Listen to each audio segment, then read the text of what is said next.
Lady Philippa Thornhill halted at the drawing-room threshold, a tableau of suppressed distress. Her knuckles gleamed bone-white as she clutched the ornate silver tea tray. From within the room, the shrill voice of her stepmother shattered the delicate afternoon atmosphere like shards of glass. "Look at her neck," Lady Thornhill declared, her voice laced with venom. "Marked like a common trollop." A collective gasp rippled through the assembled ladies. Philippa's free hand instinctively rose to her throat, fingers tracing the angry purple blooms marring her skin. These bruises, however, were not the souvenirs of a lover's ardent embrace. Yesterday, her stepbrother had cornered her against the cold stone of the stable wall, his entitled demands escalating into violence when she refused to forge their departed father's signature. The marks were fingerprints of violence, not passion. Philippa thought bitterly, the unspoken words a shield against the judgment in the room. 26 years old and still unmarried, Lady Thornhill continued, her voice dripping with false pity. "Now we all understand why. She's been giving herself to the footmen, hasn't she?" A wave of burning shame washed over Philippa's face, staining her cheeks crimson. She yearned to flee, to disappear into the shadowed recesses of Thornhill Manor, becoming a mere whisper in its long history. Yet, she had been summoned to perform this demeaning ritual of serving tea. To refuse would invite a punishment far more severe than the current humiliation. Summoning a fragile composure, she stepped into the room. Her threadbare gray dress, a constant reminder of her diminished status, rustled softly against the Aubusson carpet. 6 pairs of eyes, sharp and assessing, turned to fix upon her. Each gaze felt like a physical blow, a tiny blade cutting into her soul. "Set it here, girl," Lady Thornhill commanded, pointedly ignoring Philippa's title. She never acknowledged that Philippa possessed noble blood, a lineage far superior to her own, whose wealth stemmed from the vulgar arena of mercantile trade. Philippa moved forward, her hands trembling visibly. The delicate porcelain teacups rattled precariously on their saucers, creating a discordant symphony of her distress. A small splash of scalding tea escaped the spout, landing with a hiss on Lady Thornhill's elaborately embroidered silk gown. The slap landed with brutal swiftness, a shocking punctuation to the already tense atmosphere.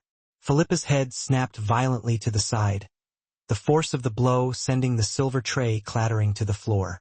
The precious porcelain shattered, and dark tea spread across the expensive rug like a stain of shame, mirroring the one spreading through Philippa's heart. "Clumsy fool," Lady Thornhill hissed, her face contorted with rage. "Clean this mess up, then go to your room. I don't want to see your shameful face for the rest of the day." Philippa sank to her knees amidst the debris, her fingers trembling as she gathered the broken shards of porcelain. A sharp edge sliced into her palm, drawing blood that welled up and mingled with the spilled tea, creating a macabre crimson swirl. She stifled a cry, remaining silent. Pain was a constant companion, an unwelcome but familiar presence in her life. Lady Thornhill's guests whispered amongst themselves, their voices a chorus of pity and disgust. Poor creature. So unfortunate. What a dreadful burden she must be to the family. Philippa had endured this humiliating script countless times before. Once, she had been considered beautiful, or so her father had told her, his voice warm with affection, before the cruel fever stole him away. He had promised her a brilliant match, a lord eager to claim her as his bride. But those words were echoes from a decade past, spoken before Lady Thornhill and her venomous son descended upon Thornhill Manor like invading conquerors. Now, Philippa was the family's disgrace. Too old to command a respectable dowry, too plain to attract admiring glances, and too impoverished to offer any financial prospects. Her father's estate had passed to a distant male cousin according to the intricacies of the law. Lady Thornhill received a generous widow's portion, ensuring her continued comfort and power. Philippa, however, inherited nothing but a roof over her head and the constant, crushing weight of her worthlessness. With painstaking care, she finished clearing the mess, her cut palm leaving faint crimson smears on the cleaning cloth. Gathering the remnants onto the ruined tray, she hurried from the room, desperate to escape the suffocating atmosphere of scorn. Behind her, the women's brittle laughter erupted, a final, piercing blow. In the kitchen, Mrs. Bartley, the cook, a woman who had served Philippa's mother with unwavering loyalty, took one look at Philippa's ravaged face and enveloped her in a fierce, comforting hug. The old woman remembered a time when Philippa had been the cherished daughter of the house, radiating joy and promise. There, child," Mrs. Bartley murmured, her voice thick with compassion. "Don't let them break you, my lamb."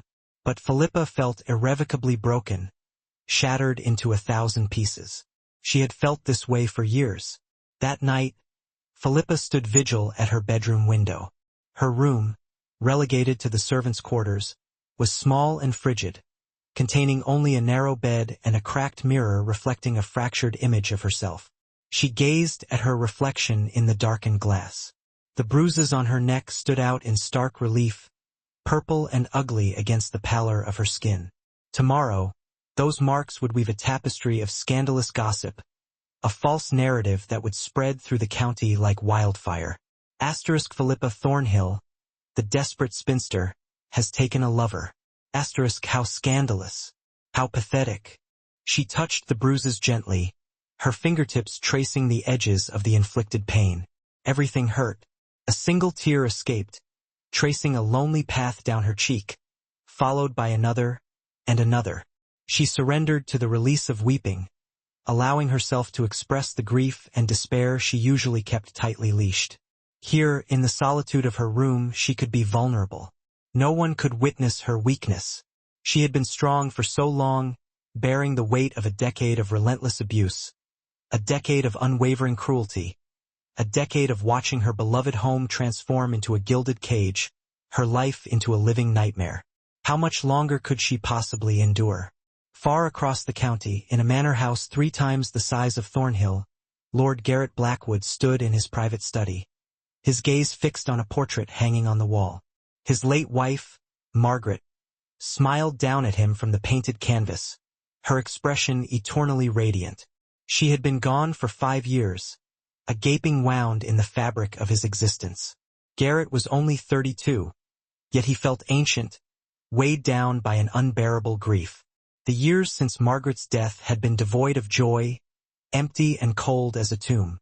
He moved through his days like a man lost in a dense fog, detached from the world around him. Nothing touched him, nothing moved him.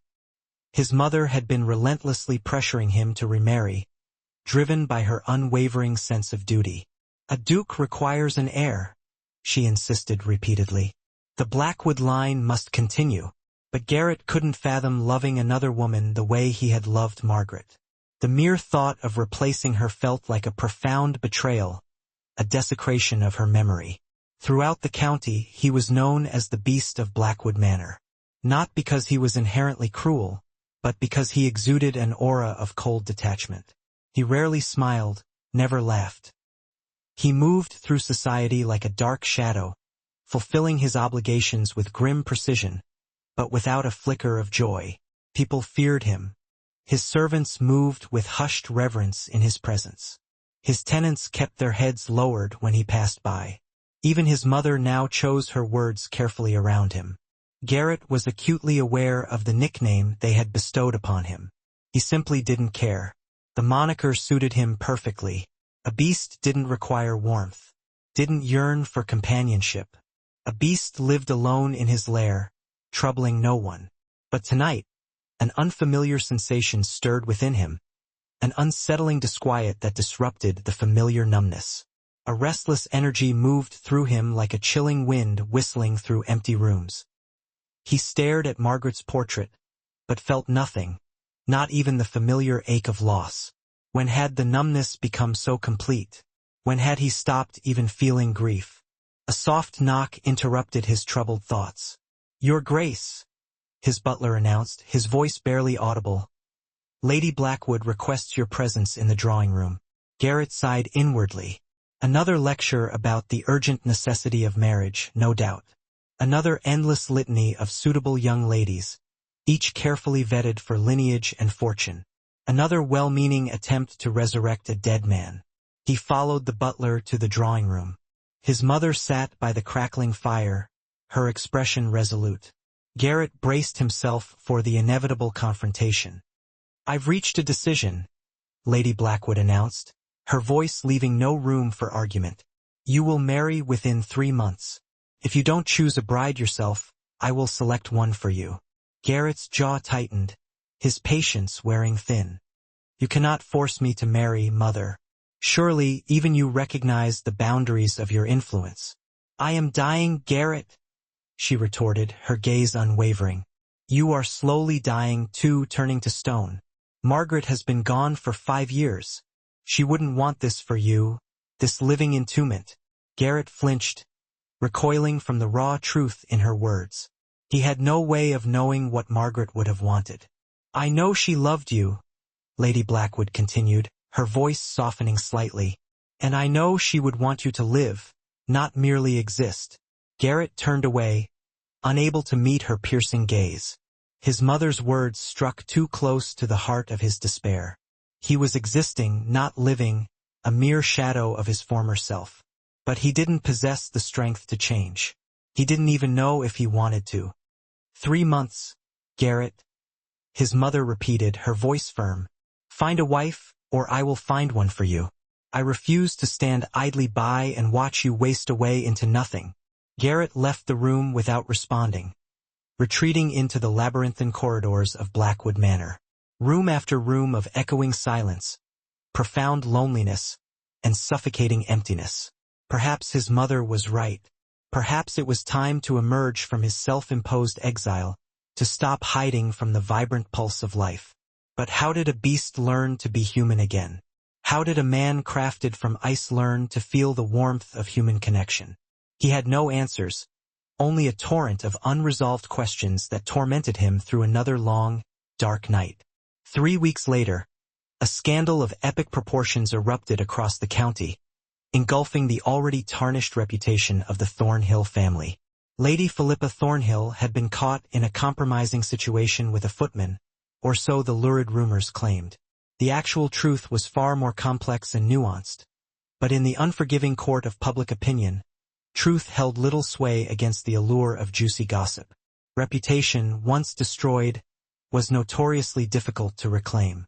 Lady Thornhill, ever opportunistic, seized upon this scandal as a means to further her own selfish agenda. With crocodile tears glistening in her eyes and carefully crafted lies tumbling from her lips, she sought an audience with the Duke of Blackwood. Her poor, unfortunate stepdaughter, she lamented, had brought irreparable shame upon the family. She was now considered ruined, utterly unmarriageable. But perhaps His Grace, in His boundless mercy and generosity, might consider taking the wretched girl off her hands. A marriage of convenience, of course. Naturally, Philippa would be eternally grateful for any arrangement he might deign to offer. She had absolutely no other prospects, and her continued presence was a source of immense embarrassment. Lady Thornhill naturally would expect no bride price. Indeed, she would even be willing to pay the Duke a considerable settlement, compensating him for his trouble in harboring such a damaged creature. Garrett listened to Lady Thornhill's theatrical performance with growing disgust. He saw through her manipulative facade, recognizing the cold calculation in her eyes. This woman was desperate to rid herself of her stepdaughter, willing to exploit her disgrace for personal gain. His initial instinct was to refuse outright. He had no desire for a forced marriage, no inclination to entangle himself in a web of scandal. But something stayed his tongue, a faint echo of his mother's impassioned words, a stirring of long-dormant curiosity about the woman everyone condemned as ruined. "I will consider your proposal," he heard himself say, the words surprising even him.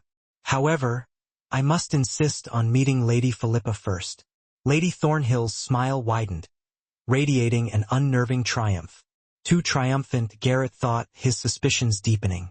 The meeting was arranged for the following day.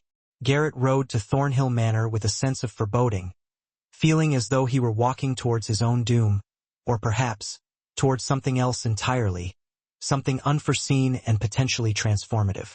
Philippa was led into his presence like a prisoner facing imminent execution. She kept her gaze fixed on the floor, her hands twisted together in her lap, a picture of abject misery. She wore a high-necked dress that meticulously concealed the bruises on her throat, but Garrett could still detect the faint shadows, the telltale marks of violence. These weren't love bites. Garrett had witnessed enough injuries in his life to recognize the unmistakable pattern of finger-shaped bruises. Someone had deliberately hurt this woman. Someone had attempted to strangle her. A surge of anger coursed through him, the first genuine emotion he had experienced in months. "Lady Philippa," he said quietly, his voice cutting through the oppressive silence. "Look at me." Slowly, hesitantly, she raised her eyes, meeting his gaze. They were the color of storm clouds, gray and turbulent, filled with a profound sadness. He saw the fear in their depths, the expectation of cruelty, the anticipation of rejection, or worse. "Tell me the truth about those marks on your neck," Garrett commanded, his voice firm but not unkind. She flinched, her hand flying to her throat instinctively, as if to shield herself from further harm. "It's not what people say," she whispered, her voice barely audible. "I know it's not," Garrett replied, his gaze unwavering. "Tell me the truth." Tears welled up in her eyes, threatening to spill over. "My stepbrother," she confessed, her voice trembling. "He was angry. He grabbed me. I wouldn't do what he wanted." The truth, simply and starkly spoken. No elaborate lies, no attempts at manipulation, just raw, unadulterated pain. In that moment, Garrett made his decision. "We will marry in 1 week," he declared, his voice leaving no room for argument. "Your stepmother will not attend the ceremony. Your stepbrother will be permanently forbidden from Blackwood Manor.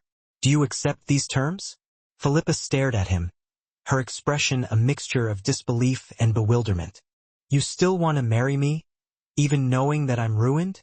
"You're not ruined," Garrett countered, his voice surprisingly gentle. "You're trapped. There's a profound difference." She began to cry, the tears flowing freely now, not delicate ladle-like tears, but wrenching sobs that shook her entire body. The sound resonated deep within Garrett's chest, breaking through the layers of ice that had encased his heart for so long. When had he last heard such raw emotion? When had he last felt it? He rose from his chair and knelt before her, offering her his handkerchief. "You're safe now," he said, his voice thick with emotion. "I give you my word." She looked at him as if he were speaking a foreign language, as if kindness were a concept she no longer understood. That, more than anything, revealed the true extent of her suffering, the utter desolation of her existence. He was marrying a broken bird, a creature wounded and afraid. But perhaps, he thought, broken things could heal each other. The wedding took place in Blackwood Manor's private chapel, a small, intimate affair attended by only a handful of carefully selected guests. Philippa wore a simple cream gown that had belonged to Garrett's mother, its soft fabric a stark contrast to the rough-spun garments she had been forced to wear for so long. She looked utterly terrified, as if she might bolt and flee at any moment. Garrett spoke his vows clearly, his voice resonating with sincerity. He promised to honor and protect her, and he meant every word. When it came time to kiss his bride, he kept the gesture brief and gentle, a mere brushing of lips against lips. Her lips trembled beneath his, hinting at the storm of emotions raging within her. They were married. She was his wife, his duchess, and he had absolutely no idea what to do next. That night, Garrett had a separate bedroom prepared for Philippa, wanting to ease her anxieties and give her a space where she could feel secure. He knew she dreaded the wedding night, feared him, probably. He sent word through his mother that he would not disturb her. She was free to rest, to recover, to slowly learn to feel safe within the walls of Blackwood Manor. Lady Blackwood approved of his considerate gesture. "You're being exceptionally kind to her, Garrett," she observed, her eyes filled with warmth. "I'm so glad. She's endured more than enough suffering." "I won't add to her pain," Garrett vowed. "Perhaps," he added thoughtfully, "she's exactly what I need." someone who understands the profound depths of pain. Garrett didn't respond. He was no longer certain what he needed. He didn't know what this marriage would ultimately become.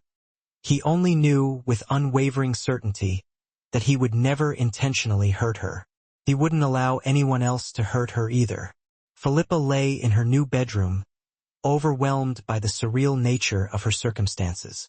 The room was 10 times the size of her cramped quarters in the servants' wing of Thornhill Manor. The bed was soft and inviting, piled high with luxurious pillows. The fire crackled merrily in the hearth, radiating a comforting warmth. No one had yelled at her all day. Her husband had been kind, strange but undeniably kind. He had looked at her as if she mattered, as if she were worthy of protection. No man had looked at her that way in a decade. She touched the ring on her finger, a band of heavy gold that felt both weighty and real. This was real. She was the Duchess of Blackwood now, safe from Lady Thornhill's cruelty, safe from her stepbrother's predatory advances, safe from the harsh, unforgiving world that had relentlessly beaten her down. A sob escaped her throat, followed by another and another. She buried her face in her pillow, muffling the sounds of her emotional release. These were tears unlike any she had shed in a long time. These were tears of profound relief, of fragile hope, of a nascent feeling that maybe, just maybe, her life might not be irrevocably over after all. The days that followed were characterized by a strange, ethereal quality, as if Philippa were moving through a dream. Everything was beautiful, bathed in a soft, golden light. Everything was peaceful, radiating a sense of tranquility she had long forgotten. She kept anticipating the return of the nightmare, waiting for the familiar pattern of cruelty and humiliation to reassert itself, but it never came. Garrett maintained a polite distance, but never displayed a hint of cruelty. He took breakfast with her each morning, inquiring about her comfort, ensuring that she had everything she required. He didn't demand anything from her, didn't encroach upon her personal space. He exhibited a level of patience and consideration that she found both bewildering and deeply touching.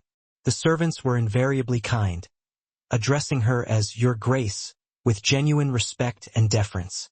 Mrs. Winters, the housekeeper, a woman of quiet dignity and unwavering loyalty, took special care to make her feel welcome, anticipating her needs and ensuring her comfort. Even Garrett's mother, Lady Blackwood, treated her with a surprising degree of warmth and acceptance. Philippa found that she had almost forgotten how to accept kindness, how to trust in the possibility of genuine human connection. She was constantly on guard, expecting the inevitable trap, the moment when everything would turn cruel again, when the illusion of safety would shatter. But the dreaded moment never materialized. One morning, she found Garrett in the library, a vast and imposing room lined with shelves filled with leather-bound volumes. He was seated by the fire, engrossed in a book, the soft morning light catching in the dark strands of his hair. In that fleeting moment, he appeared less like the beast of Blackwood Manor, less intimidating and forbidding, his features softened by the gentle light. "May I sit with you?" Philippa asked softly, her voice barely above a whisper.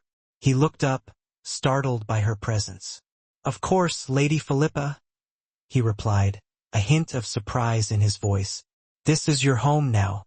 She settled into a chair across from him, her fingers nervously tracing the spines of the books on the side table. She selected a slim volume of poetry, hoping to appear absorbed, and lost herself in the rhythmic cadence of the verses. They sat in companionable silence, the only sounds the crackling of the fire and the turning of pages. It was the most peaceful morning Philippa had experienced in years. After an hour had passed, Garrett broke the silence. "Are you settling in well, Philippa?" he inquired, his voice quiet and measured.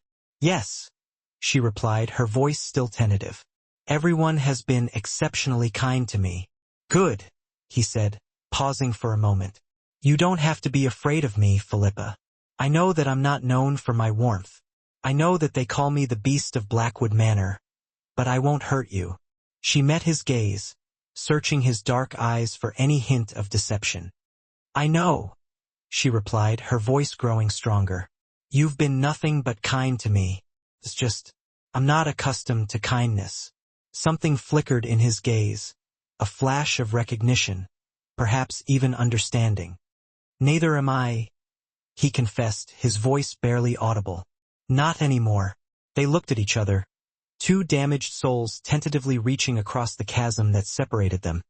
Two individuals attempting to navigate the complexities of their forced union. It wasn't romance. Not yet. But it was a connection, a slender thread of understanding that bound them together. Fragile but undeniably real. Tell me about your wife, Philippa said suddenly, breaking the silence. If it's not too painful to speak of her. Garrett was silent for a long moment, his gaze fixed on the flames dancing in the hearth. Margaret, he said finally, his voice tinged with sadness. She was sunshine, everything that I am not. She made me laugh. She made me feel alive. When she died, a part of me died with her. I'm so sorry, Philippa whispered, her heart aching for the pain he still carried. That must have been unbearable. It was, he admitted, his voice raw with emotion. It still is, sometimes. He turned his gaze to her, studying her with an intensity that made her heart flutter nervously. What about you, Philippa? Has anyone ever made you feel alive? Philippa thought for a moment, sifting through the fragmented memories of her past.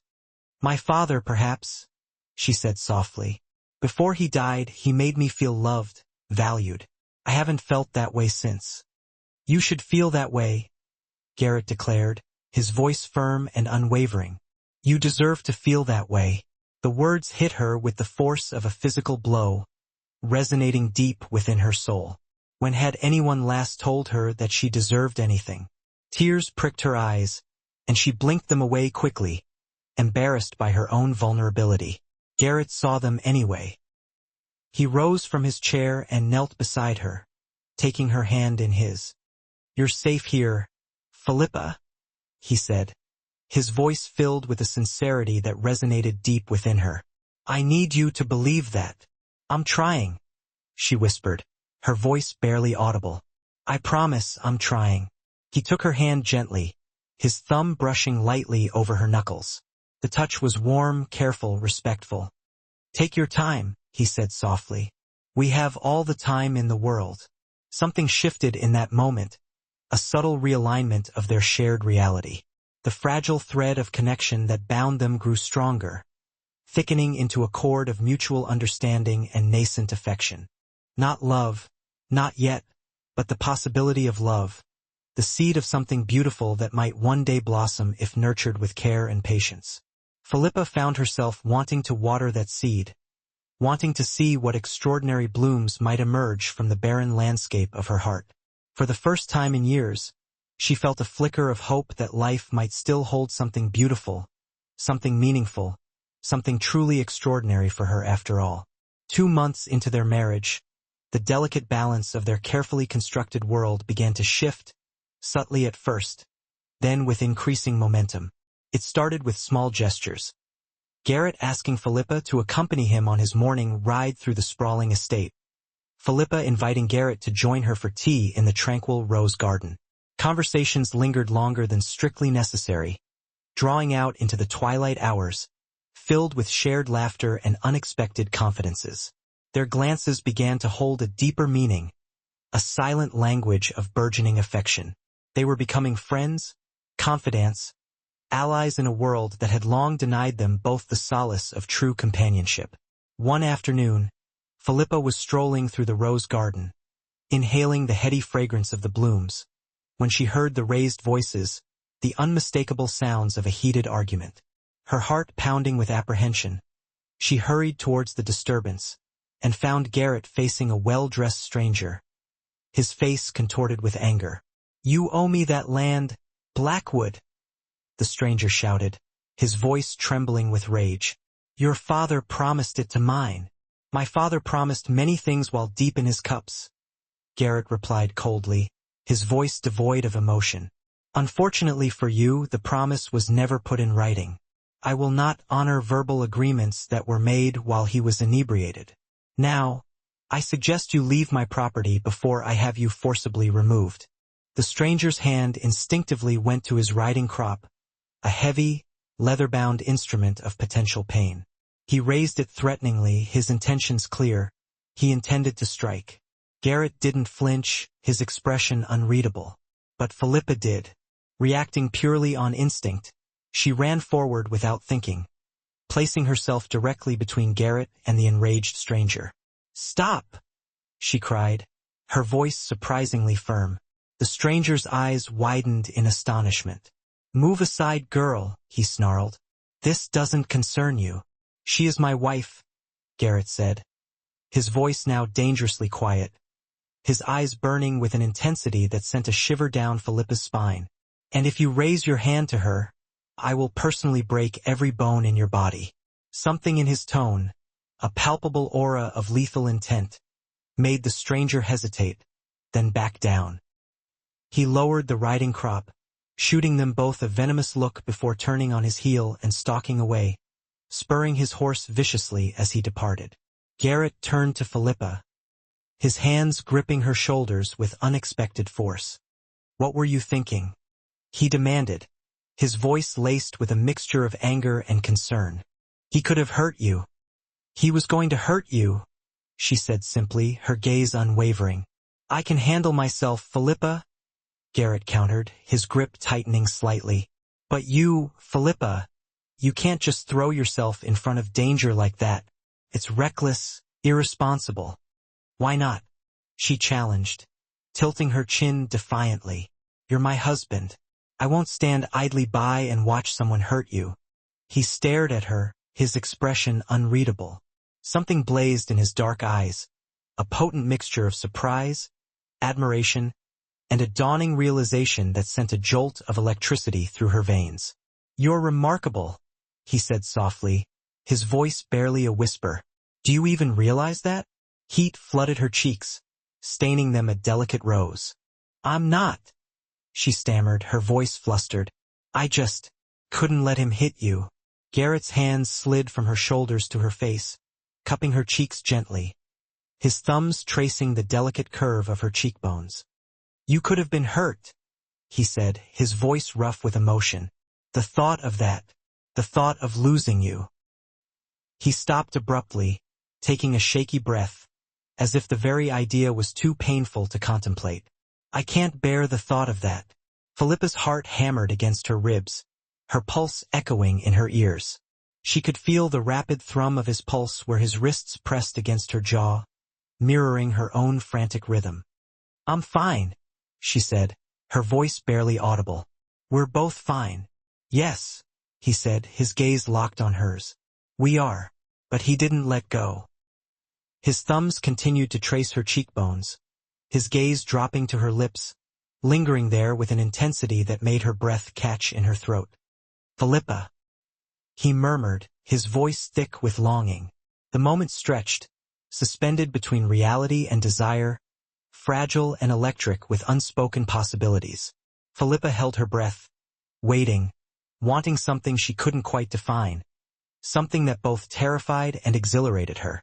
Then, with agonizing slowness, Garrett stepped back, dropping his hands from her face, severing the physical connection that had sent her senses reeling. "I should check the perimeter," he said, his voice sounding strained. "Make sure that man has actually left the property." He turned and walked away quickly, his shoulders stiff, leaving Philippa standing alone in the rose garden, her heart racing, her skin tingling where he had touched her, her mind flooded with a kaleidoscope of emotions. Something had shifted, irrevocably changing the landscape of their relationship. They both felt it, the subtle tremors that heralded a seismic shift. The comfortable friendship that had blossomed between them was now evolving into something more, something deeper, something infinitely more dangerous. That night, Philippa lay in her bed, unable to find sleep. Her mind replayed the events of the afternoon, focusing on the intensity of Garrett's gaze, the tremor in his hands when he had cupped her face, the way her entire body had responded to his nearness, the way her heart had soared with a desperate hope that maybe, just maybe, he felt something for her too. She wasn't supposed to feel this way. This marriage was supposed to be a purely practical arrangement, a sanctuary of safety in exchange for the solace of companionship. But practical arrangements didn't make your heart race with anticipation. Didn't make you lie awake at night, feverishly imagining what might have happened if he had actually kissed you, if he had given in to the longing that had been so evident in his eyes. Down the hall, Garrett wasn't sleeping either. He stood at his window, looking out at the moonlit grounds of Blackwood Manor, his thoughts consumed by the same tumultuous emotions that plagued Philippa. His mind kept replaying the image of Philippa throwing herself in front of him, shielding him from the stranger's rage. He was struck by the fierce protectiveness in her eyes, the courage it must have taken for someone who had suffered so much abuse to stand up to danger. She had defended him, the beast of Blackwood Manor, the cold, detached misanthrope that everyone feared. She had looked at him as if he were worthy of protecting, worthy of caring for. When had he started caring for her, really caring, not just protecting her out of a sense of duty? He couldn't pinpoint the precise moment. It had crept up on him gradually, insidiously, like dawn breaking, first a faint glimmer on the horizon, then a sudden explosion of light. He thought about her rare, but radiant laugh, the way she bit her lip when she was concentrating on a book, the soft humming that escaped her lips when she arranged flowers, the way she had gradually begun to relax around him, shedding the constant tension that had marked her first weeks at Blackwood Manor. She was healing, and somehow, without him even realizing it, so was he. The realization struck him with the force of lightning. He was healing. The numb emptiness that had consumed him for so long was slowly fading, replaced by a range of emotions he had thought himself incapable of feeling again. Anger, a burning rage when he thought about her stepfamily and the abuse she had suffered. Amusement, at her dry wit and sardonic observations. Contentment, during their quiet mornings spent reading side by side in the library. And now something more. Desire, affection, the stirring of something that both thrilled and terrified him. He was falling in love with his wife. The next day, Garrett found Philippa in the music room, a sun-drenched chamber filled with the echoes of past melodies. She was seated at the pianoforte, her fingers moving softly over the keys, coaxing forth a hauntingly beautiful melody. The music was both sad and sweet, a poignant expression of longing and loss that pierced Garrett's heart. "I didn't know you played," he said from the doorway, his voice soft, not wanting to startle her. She stopped abruptly, her hands freezing on the keys, her back stiffening with apprehension. "I'm sorry," she stammered, her voice barely audible. "I should have asked permission before using it." Garrett crossed the room and sat beside her on the bench, his presence filling the small space. "You don't need my permission to use anything in this house, Philippa," he said, his voice firm but gentle. "It's yours, all of it." "I forget sometimes," she said softly, her gaze fixed on her hands, "that this is my home too." "Then let me remind you," Garrett said, reaching past her and playing a simple chord on the pianoforte. "What were you playing?" "It was beautiful. It's something my mother taught me before she died," Philippa replied, her voice tinged with sadness. "Play it for me, please," Garrett urged, his voice low and persuasive. She hesitated for a moment, then her hands found the keys again, and the melody filled the room, weaving a tapestry of sorrow and remembrance. Garrett watched her face, his gaze intent, and saw the emotions reflected there. The memories, the longing for something lost, the unspoken pain that she had carried for so long. When she finished playing, he spoke softly, his voice filled with genuine appreciation. "Thank you for sharing that with me, Philippa. My stepmother forbade me from playing." Philippa confessed, her voice barely audible. "She said I was too terrible to listen to." "She was wrong," Garrett said firmly, his gaze unwavering. "You're lovely, Philippa. You're talented. And your music is exquisite." Philippa turned to him, her eyes widening at his unexpected praise. Their faces were very close on the small bench, their breath mingling in the air. "You're kind to me, Garrett," she whispered, her voice filled with wonder. "Kinder than I deserve." "You deserve kindness, Philippa," Garrett insisted, his voice growing rough with emotion. "You deserve everything good in this world." "So do you," she whispered back, her gaze searching his face, trying to decipher the complex emotions that swirled within him. "You act like you're made of stone, Garrett, but I see who you really are. You're good. You're gentle. You're... what?" he prompted, his voice barely audible, his eyes burning with an intensity that made her heart pound. "You're not a beast at all," she said, her voice filled with conviction. Something broke open in Garrett's chest, a cracking and splintering of the years of ice that had encased his heart. He leaned forward slowly, giving her ample time to pull away if she wished. She didn't. Her eyes fluttered closed, her lips parting slightly in anticipation. Their lips met, the contact tentative and hesitant, a question and an answer all at once. Garrett's hand came up to cup her face, his thumb stroking her cheekbone with gentle reverence. Philippa's fingers clutched at the fabric of his jacket, holding him close. The kiss deepened, growing warmer, more insistent, more demanding. A silent conversation passed between them, a merging of souls, a sharing of long-suppressed desires. When they finally parted, both were breathing hard, their eyes wide with wonder and disbelief. Philippa's lips were pink and swollen from his kiss, her cheeks flushed with a delicate rose. Garrett pressed his forehead against hers, his breath warm against her skin. "I didn't plan that," he said, but it was the unvarnished truth. Tears streamed down her face, tracing paths through the light dusting of powder on her cheeks. "I'm falling in love with you, too," she confessed, her voice thick with emotion. "I never thought I could. Not after everything. I didn't think anyone would ever truly see me the way you do." "And how is it I see you, Philippa?" he asked, his voice a low rumble, his gaze intense. "Like I matter," she whispered, the words barely audible. "Like I'm not a burden, a charity case. Like you're happy I exist." A smile, tender and genuine, touched his lips. "I am happy you exist, Philippa. Desperately, irrevocably happy." Their next kiss was a slow exploration, a tentative dance of souls.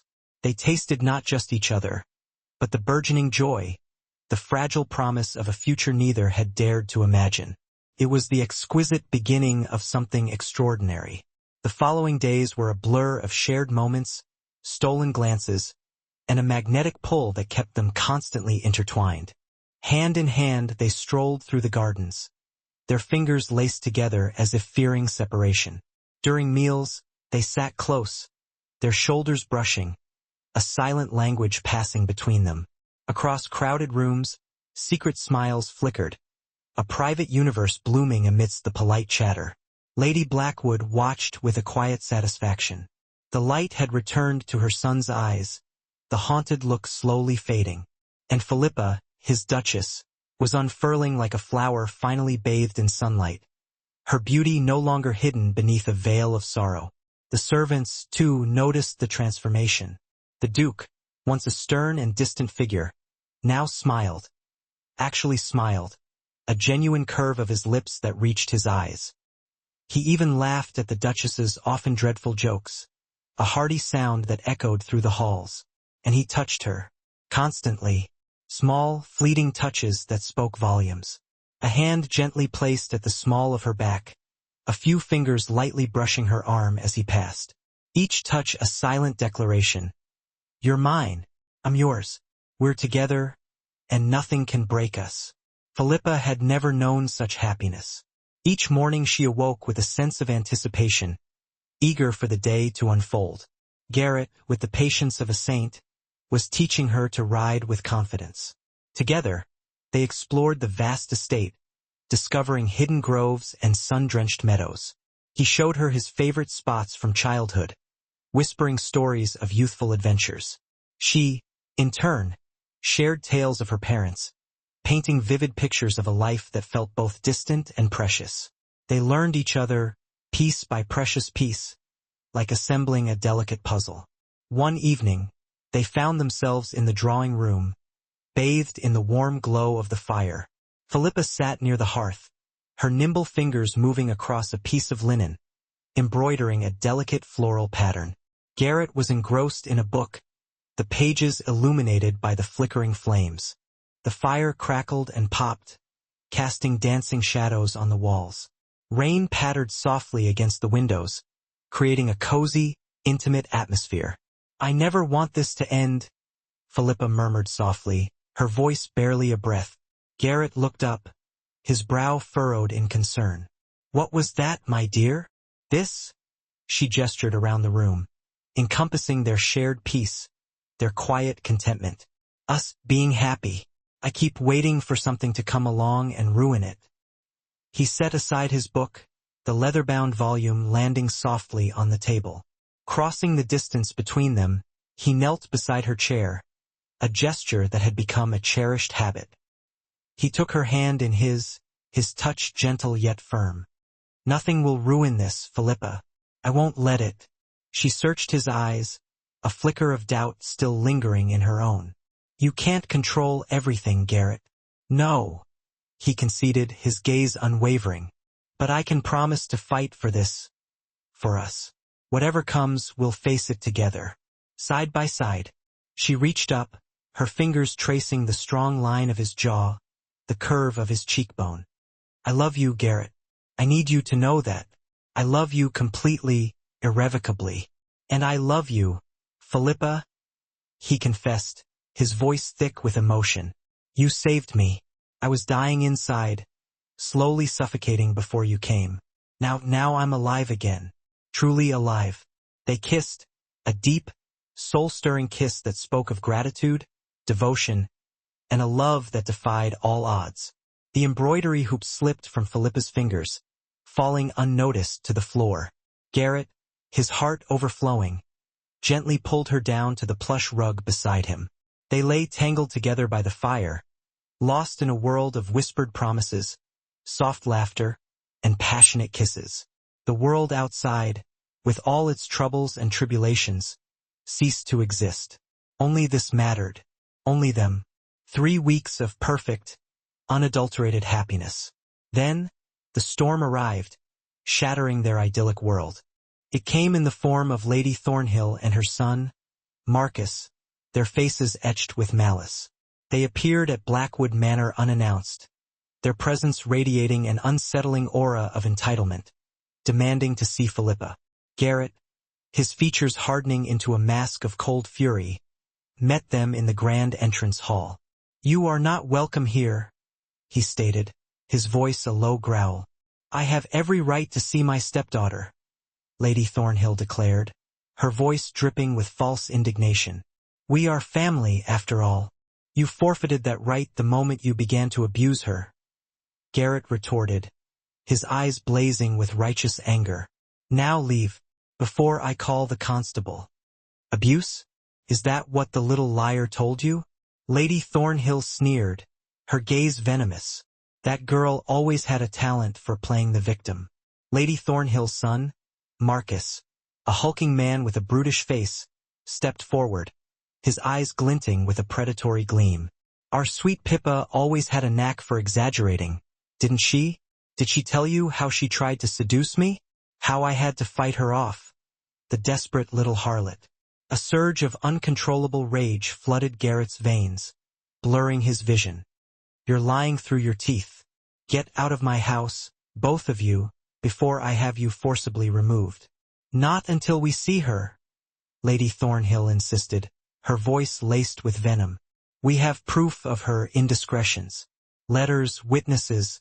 We'll ruin her name, expose her for the conniving little gold digger she is, unless you pay us handsomely to keep quiet." "Blackmail. Of course. That's what this was all about." "I'll pay you nothing," Garrett spat, his voice dripping with contempt. "And if you attempt to spread your vile lies about my wife, I will destroy you both. Utterly and completely." Marcus sneered, his lip curling in disdain. "You think your precious Duke's protection means anything? Society will always believe us over some desperate old spinster. The Duke of Blackwood married to soiled goods? It's already the scandal of the season." Garrett moved with a speed that belied his size, a primal fury driving him. Marcus didn't even see it coming. In a swift, brutal motion, Garrett seized the man by his throat, his fingers tightening like a vice, and slammed him against the ornate wall, precisely where Marcus had so violently accosted Philippa months ago. "I could kill you right now," Garrett said softly, his voice dangerously calm. "No one would stop me. You came to my house uninvited, threatened my wife and spread lies about her.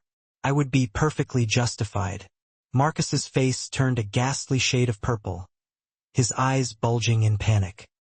He clawed desperately at Garrett's hand, trying to pry it loose. Garrett held him there for a long, agonizing moment, then released him abruptly. Marcus collapsed to the floor, gasping for air, his chest heaving. "Leave," Garrett commanded, his voice a low, menacing growl. "And don't ever come back. If I hear so much as a whisper of my wife's name on your lips anywhere in this county, I will personally ensure that you regret the day you were born." Lady Thornhill, her face a mask of fury, grabbed her son's arm and helped him to his feet, but her eyes were calculating, brimming with malice. "Society will hear about this, Your Grace. The beast and his broken bride. Mark my words, Garrett Blackwood, this isn't over." They stumbled out of the manor, leaving behind a trail of venomous hatred, but the poison had already been delivered. Garrett found Philippa in her sitting room, her face ashen, her body trembling uncontrollably. She had overheard the commotion in the hall, her heart plummeting with each raised voice. She knew, with a chilling certainty, that her stepfamily had come. "They were here," she whispered, her voice barely audible, her eyes wide with fear. "They found me even here in what was supposed to be my safe space. They're gone now, Philippa," Garrett reassured her, pulling her into his arms, his embrace fierce and protective. "And I won't let them near you again. Ever. They'll spread lies about me. About us," she sobbed, her voice choked with despair. "They'll ruin everything. Your reputation, your life." "I don't care what they say," Garrett declared, his voice ringing with conviction. "I know the truth, and that's all that matters." "But society won't believe the truth," she argued, her voice rising in panic. "They'll believe the scandal. Your reputation will suffer because of me. I'm ruining your life, just like I ruin everything I touch." "Stop," Garrett commanded, his grip tightening on her arms. "Listen to me, Philippa. You haven't ruined anything. You've made my life worth living again. Don't you dare let them take that away from me." But she couldn't hear him, his words failing to penetrate the fog of fear and self-loathing that had descended upon her. The old insecurities, the ingrained shame, were back, swirling around her like a suffocating shroud. She pulled away from him, her eyes filled with a desperate plea. Maybe they're right," she whispered, her voice trembling. "Maybe you made a mistake marrying me. Maybe I'm not good enough for you." "Don't say that, Philippa," Garrett pleaded, his heart twisting with anguish. "Don't let them win. Don't let them destroy everything we've built together." "I need to be alone," she insisted, her voice breaking. "Please, Garrett. Just please." She fled to her bedroom, slamming the door shut and locking it with a resounding click. Garrett stood outside for what felt like an eternity, pleading with her to let him in, his voice raw with desperation. But she wouldn't budge. The rumors started spreading the very next day, insidious whispers carried on the wind. They slithered through the shops, poisoning conversations.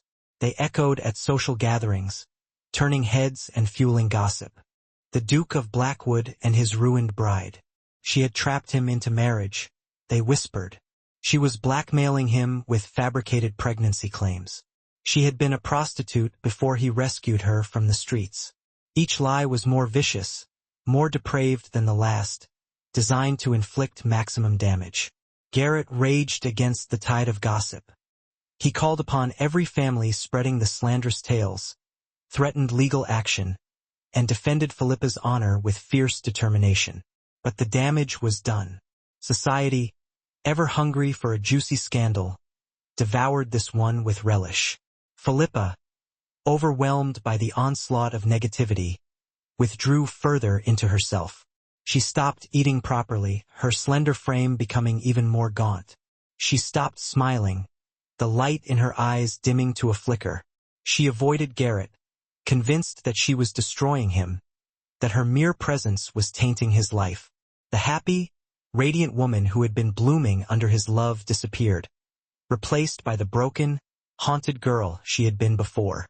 "I should leave," she told him one night, her voice barely a whisper.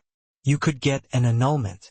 Say I deceived you, that you didn't know the truth about my past." "No." Garrett's voice was firm, unwavering. "Absolutely not. I will not abandon you, Philippa. I am your husband, and I love you. But I'm poison to you, to everything you've built," she argued, tears streaming down her face. "You're my wife, my love, and I will not let you go, no matter what the world throws at us," he declared, his voice filled with unwavering conviction. "Even if it destroys you?" she asked, her voice laced with despair. "I was already destroyed before you came into my life," he countered, his gaze intense. "You put me back together, Philippa. Don't you see that? All I see is my failure," she sobbed, her voice choked with emotion.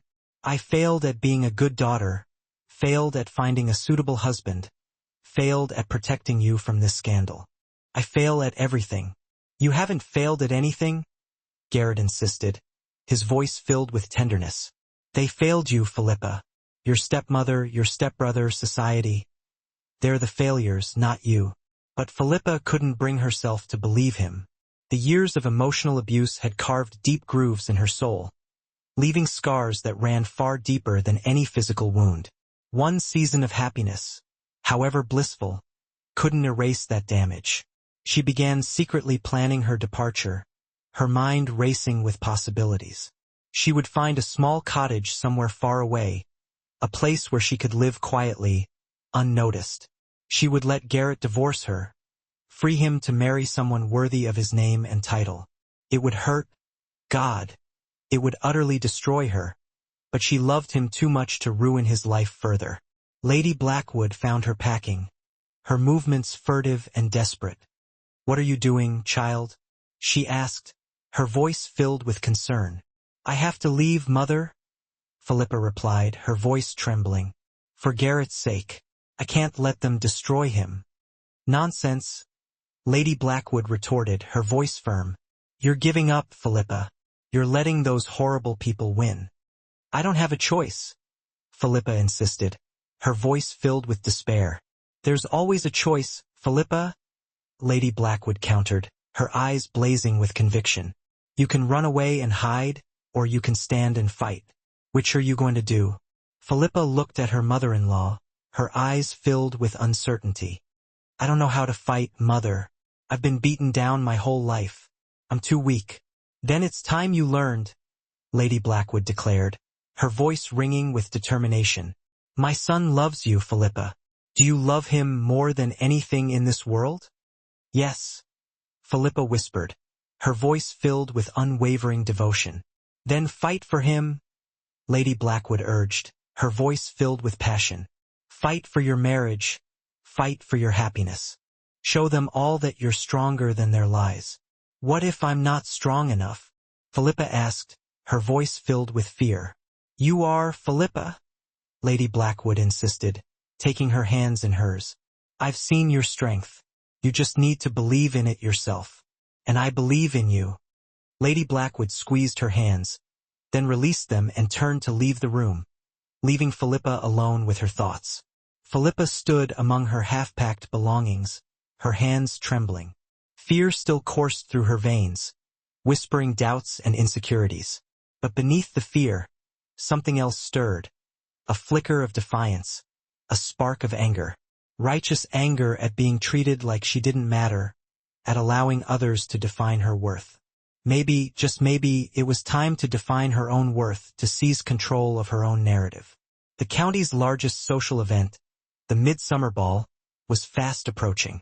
Everyone who was anyone would be in attendance. All eyes would be on the Duke of Blackwood.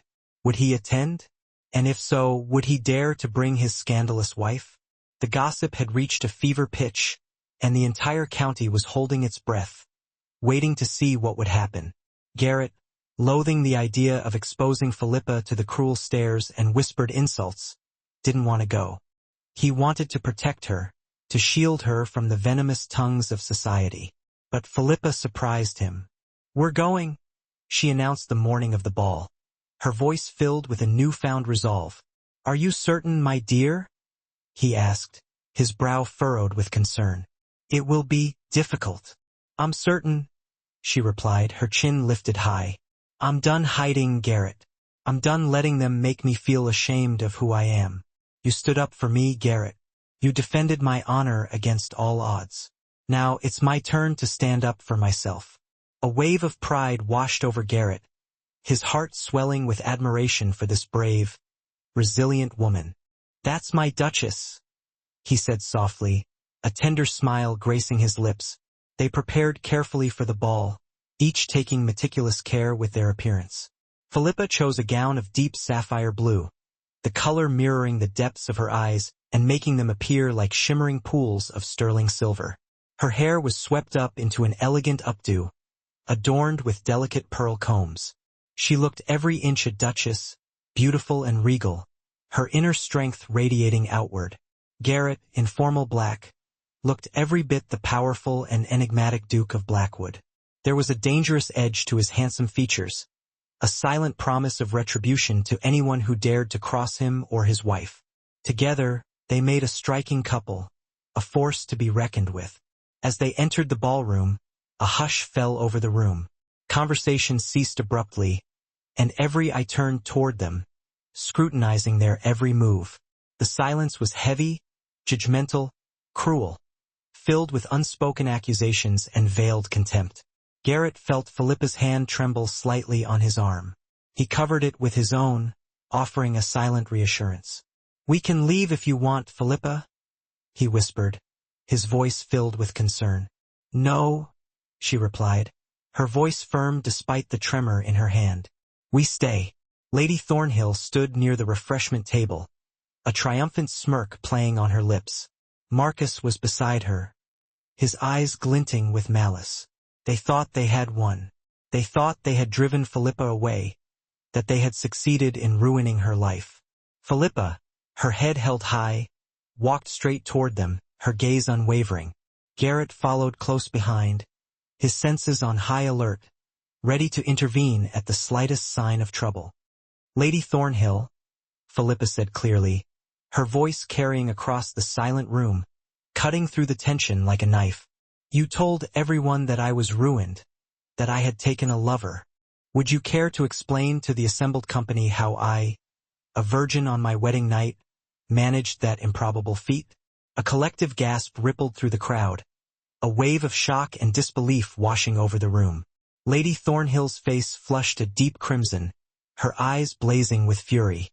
"How dare you speak of such things in public, you vulgar little?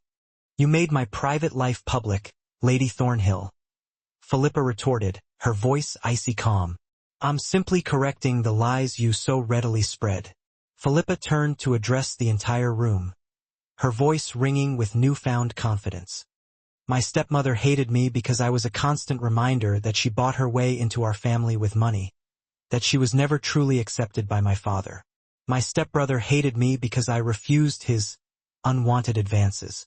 The marks on my neck were from him attacking me, not from some fictitious lover, and my husband knew the truth of this, sought it out before he married me and gave me his protection. Now let us speak no more of slanderous lies." The crowd was riveted, hanging on her every word. This was far more exciting than any gossip they had ever heard. Marcus, his face contorted with fury, stepped forward, his fists clenched at his sides. "You lying!" Garrett moved like lightning, stepping directly between Marcus and Philippa, his eyes burning with a cold fury. "Finish that sentence, and I'll finish you," he growled, his voice a low, menacing threat. "She's making up stories to cover her shame. Can't you all see that?" Marcus protested, his voice rising in desperation.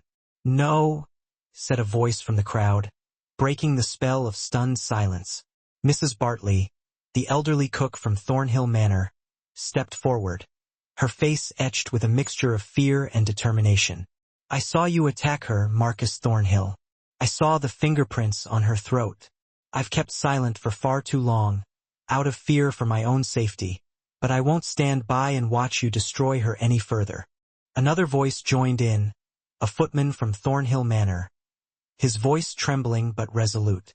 I saw how Lady Thornhill treated her, like a servant, worse than a servant. She was cruel, vicious, and unforgiving.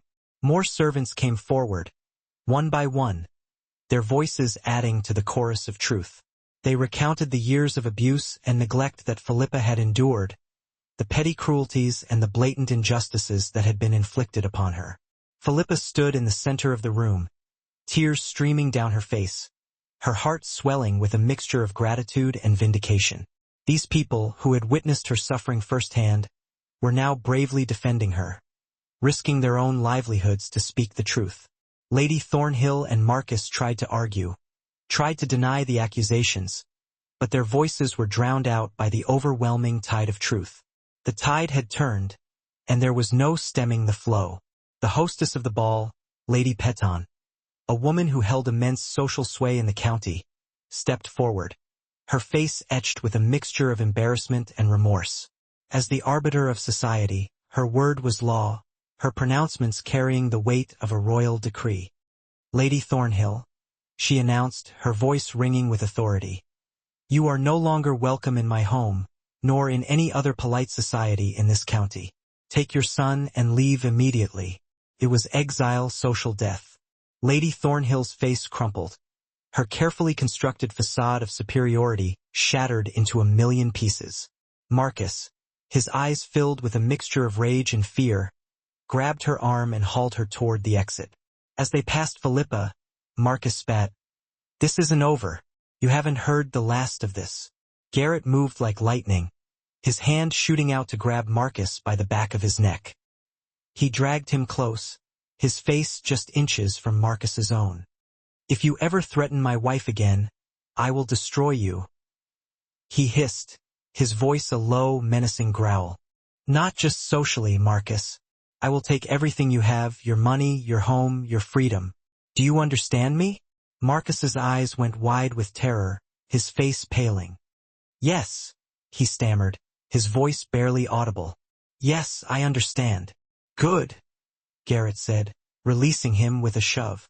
Now, get out of my sight before I forget that I'm supposed to be a gentleman. Marcus and Lady Thornhill fled, their heads bowed in shame, their reputations ruined. The room buzzed with excited chatter, the whispers quickly turning into congratulatory murmurs. The scandal had been completely reversed. Now it was Lady Thornhill who was shamed, exposed for her cruelty and deceit. Philippa, once the object of scorn, was now the victim, the brave Duchess who had stood up to her abusers. And Garrett, the brooding Duke, was the hero, the fiercely protective husband who had defended his wife's honor. But Garrett only cared about one thing: Philippa. He turned to her, his gaze filled with concern. She was shaking, tears still streaming down her face.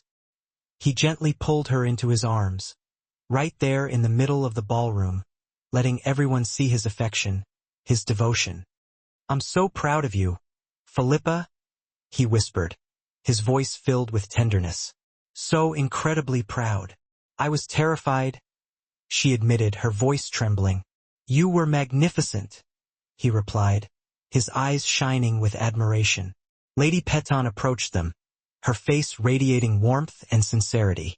Your Grace, Duchess, I owe you both an apology, she said, her voice filled with regret. I should have questioned the rumors. I should have given you the benefit of the doubt. I am deeply sorry for my lapse in judgment. Thank you, Lady Peton, Philippa said softly, her voice filled with forgiveness. Society has been cruel to you, Duchess, Lady Peton continued. Let us make amends. May I have the honor of announcing your first dance as husband and wife at my ball? A clean slate, so to speak. Philippa looked at Garrett, her eyes filled with a silent question. He smiled and held out his hand, his gaze filled with love and reassurance. May I have this dance, Duchess? Yes, she replied, her voice filled with emotion. Always, Garrett. Yes.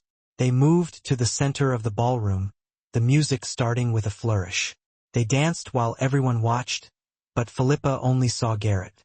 His dark eyes were warm, full of love, full of pride. The music washed over them as they moved in perfect synchronization with each other. "You saved me," he murmured as they turned, his voice a low rumble against her ear. "Again. It seems we are forever saving each other." "Yes, we did," she replied, a smile gracing her lips. The dance ended, and a wave of applause filled the room, genuine and heartfelt. Philippa was no longer the scandalous bride, the object of whispered insults and cruel stares.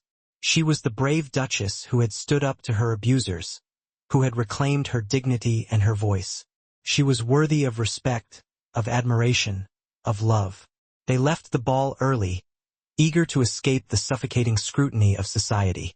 They rode home in the carriage with their hands intertwined, their fingers laced together as if they couldn't bear to be apart. At Blackwood Manor, Garrett helped Philippa down from the carriage, then swept her into his arms, carrying her over the threshold like a proper bridegroom. "What are you doing?" she asked, laughing, her heart soaring with happiness. "I never did this properly on our wedding day," he replied, his eyes twinkling with mischief. "I'm correcting that mistake." He carried her up to his bedroom, setting her down gently on the plush rug. They looked at each other in the candlelight, their eyes filled with a love that transcended words. This was different from before. Before, they were strangers playing roles, bound by duty and obligation. Now they were lovers, partners, two halves of a whole, their souls intertwined. "I want to give you everything, Philippa," Garrett said, his voice thick with emotion. "Everything you've been denied. Love, respect, happiness, passion. I want to heal all your wounds, fill all your empty spaces. I want you to feel safe, cherished, and utterly adored."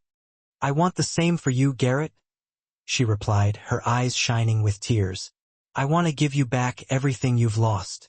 I want to bring joy back into your life, and I want to take care of you." "You already have," he whispered, his voice filled with tenderness.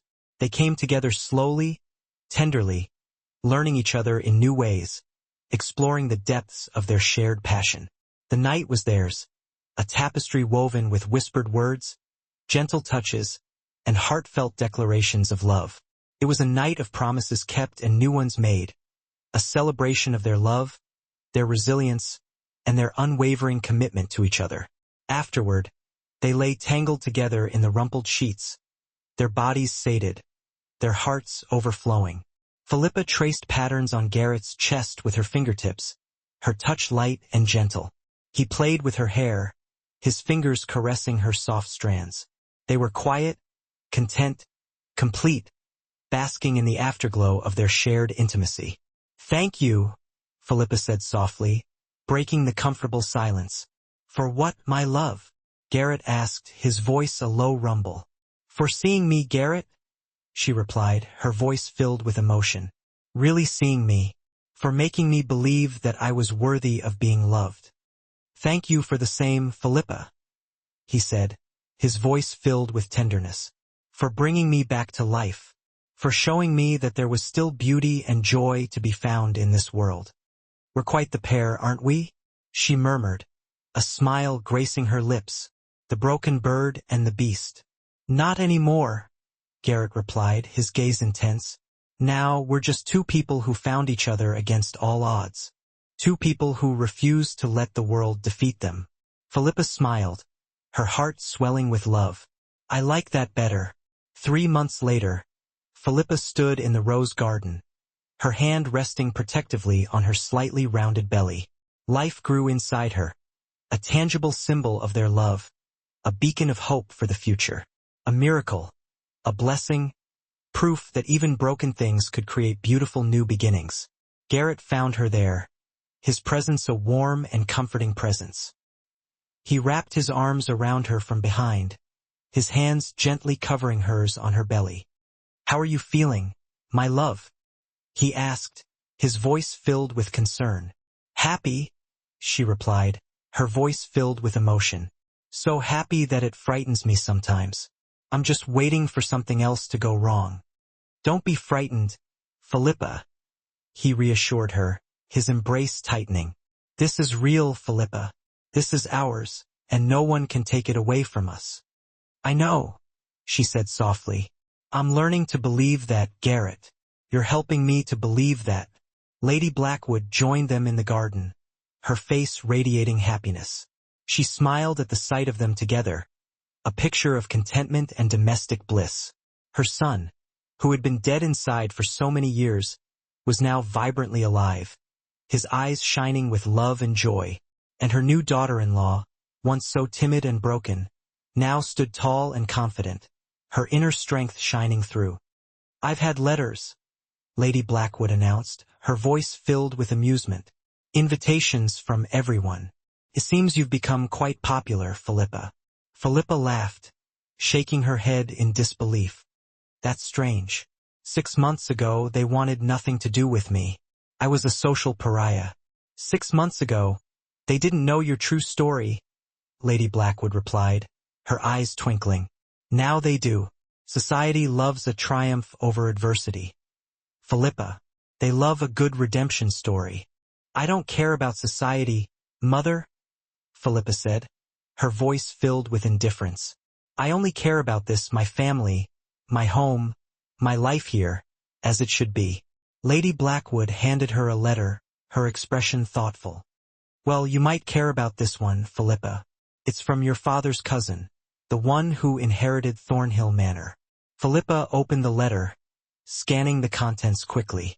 Her eyes widened in surprise, her breath catching in her throat. He's evicted Lady Thornhill and Marcus? She exclaimed, her voice filled with disbelief. They have nothing now, Mother. They're penniless. Justice, Garrett said simply, his voice filled with satisfaction. They reap what they sowed. Philippa felt a flash of satisfaction, a sense of righteous vindication. But then it faded, replaced by a wave of pity. I don't want to waste my energy hating them, Garrett, she said softly. They've taken enough from me already. They don't get my thoughts anymore. Well said, my love, Garrett replied, kissing her temple. You're extraordinary, Philippa. No, I'm not, she countered, shaking her head. I'm just someone who learned that she was worth fighting for. And you taught me that, Garrett. You showed me how to be strong. We taught each other, my love, he said, his voice filled with tenderness. We saved each other, and we will continue to do so every day for the rest of our lives. They stood together in the garden as the sun began to set, painting the sky in hues of orange and gold. 3 people who had found family in each other, who had survived darkness and found light. The future stretched ahead of them, full of possibility, full of love. Philippa thought about the girl she had been, broken, ashamed, believing that she deserved nothing but cruelty. That girl was gone, replaced by a woman who knew her worth, a woman who had claimed her happiness with both hands and refused to let go. She looked at Garrett, his dark eyes watching her with such tenderness that it made her heart ache. This man had saved her, but more than that, he had helped her save herself. He had shown her that love wasn't about domination or control. It was about partnership, about 2 people making each other stronger, about supporting each other through the storms of life. I love you, Garrett, she said, her voice filled with emotion. I need to say it often because for so long no one ever said it to me. I just love you so much. And I love you, Philippa, he replied, his voice filled with unwavering devotion. And I'll say it every day for the rest of our lives, so you never forget. What should we name the baby if it's a girl? Philippa asked, her gaze soft. Margaret, Garrett said without hesitation, his voice filled with warmth. After my first wife. She would have liked you, Philippa. I think she would have wanted this happiness for me. Philippa's eyes filled with tears, her heart swelling with love and gratitude. That's beautiful, Garrett, she whispered, her voice choked with emotion. I'm honored. And if it's a boy, we shall choose something strong, something that means warrior or protector, Garrett offered with a smile to Philippa and then Lady Blackwood. Because he'll have big shoes to fill with his wonderful mother. Garrett laughed, the sound rich and genuine, so different from the cold, silent man he had been before. Our child will be remarkable, Philippa, because they'll have you as their mother and me as their father. We'll teach them everything that we've learned. Together, we will raise our child to be courageous, compassionate, and kind. They kissed as the last rays of sunlight faded from the sky, their lips meeting in a tender expression of love and hope. Lady Blackwood, sensing their need for privacy, slipped away quietly, leaving them alone to bask in the warmth of their love. The garden was peaceful, the roses blooming in shades of pink and red, their fragrant petals filling the air. Everything felt soft and warm and right, a perfect moment suspended in time. Inside the manor, the servants prepared dinner, their movements efficient and graceful. Mrs. Winters hummed softly as she worked, her heart filled with contentment. She had served the Duke through his darkest days, witnessing his pain and his isolation. Now, she served him through his brightest. Her heart gladdened to see love and laughter returned to Blackwood Manor. That night, Philippa and Garrett sat together in the library, their favorite room in the house. Philippa was embroidering tiny clothes for the baby, her fingers moving with practiced ease. Garrett was reading, but really he was just watching her, memorizing the way the firelight caught in her hair, the gentle curve of her cheek, the small smile on her lips, the peace in her expression. This was everything, he thought. This quiet moment, this simple happiness, was more precious than all the wealth and power in the world. He had wealth, he had a title, he had power, but none of it meant anything without her. Philippa was the missing piece, the one who had brought meaning and purpose back into his life. Garrett, Philippa said softly, without looking up from her work. Yes, my love, he replied, his voice filled with tenderness.